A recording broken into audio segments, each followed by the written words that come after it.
Application de la proposition somme symétrique. On a une drôle de proposition, enfin, quand elle est écrite avec des points de suspension. A puissance n moins b puissance n, c'est égal à cela. A moins b facteur du sigma variant entre 0 et n moins 1, 1 degré de moins, 1 une unité de moins que la puissance d'ici. Et du coup, on nous demande derrière de montrer finalement que ça, cette somme, elle est égale à cela. Bon, écoutez, ce qu'on va faire, on va être un petit peu malin. On va se dire que a puissance 2n plus 1 plus b puissance 2n plus 1, avec le jeu du moins ici, je mets un moins forcé, je remets un moins là, moins, de toute façon c'est puissance impaire, donc b puissance 2n plus 1. Je m'explique un petit peu. Ici, vous avez moins 1 à la puissance 2n plus 1, c'est impair, fois b à la puissance 2n plus 1, et ce moins 1 va vous donner, moins 1 puissance 2n plus 1 va vous donner moins 1, et moins, ça fait plus. Bon, une fois qu'on l'a écrit comme ça, notre expression, il ne reste plus qu'à appliquer la formule. Donc ça, c'est égal à a moins b, sigma. Donc là, la somme, puisque la puissance, elle était 2n plus 1, une unité de moins, ça va être jusqu'à 2n. 2n plus 1 moins 1. K va démarrer à 0. J'applique bêtement, donc le A, premier élément, il sera à la puissance K.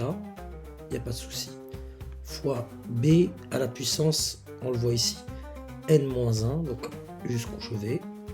Là, pour le coup, mon B, ah, c'est moi l'expression, mais mon B, c'est plutôt moins B. Sans faire de mauvais jeu de mots, moins B puissance 2n, donc 2n jusqu'à, je fais la somme, moins K. Ce qui me donne donc A moins B, facteur de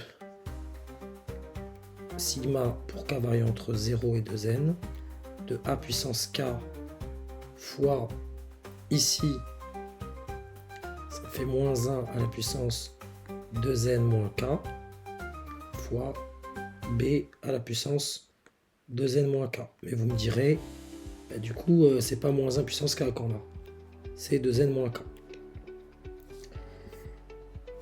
Essayons d'expliquer ce dont il est question ici. Là, vous avez K qui va varier entre pair et impair. Et là, on n'aurait que des cas, bah, pareil, regardez. Prenez uniquement cette quantité-là.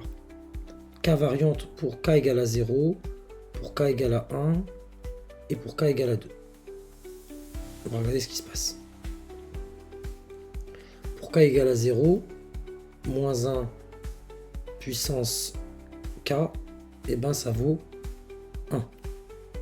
Et moins 1 à la puissance 2n moins 0, ça vaut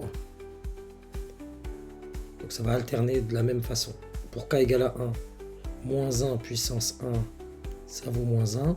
Et moins 1 à la puissance 2n moins 1, c'est impair, ça va vous donner moins 1. Donc ils ont les mêmes parités. Donc le moins 1 puissance 2n moins K, il a la même parité que moins 1 puissance K.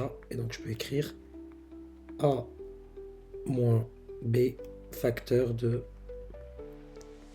sigma pour K variant entre 0 et 2n, A puissance K fois moins 1 à la puissance K fois B à la puissance 2n moins K. Même parité. Ça et ça.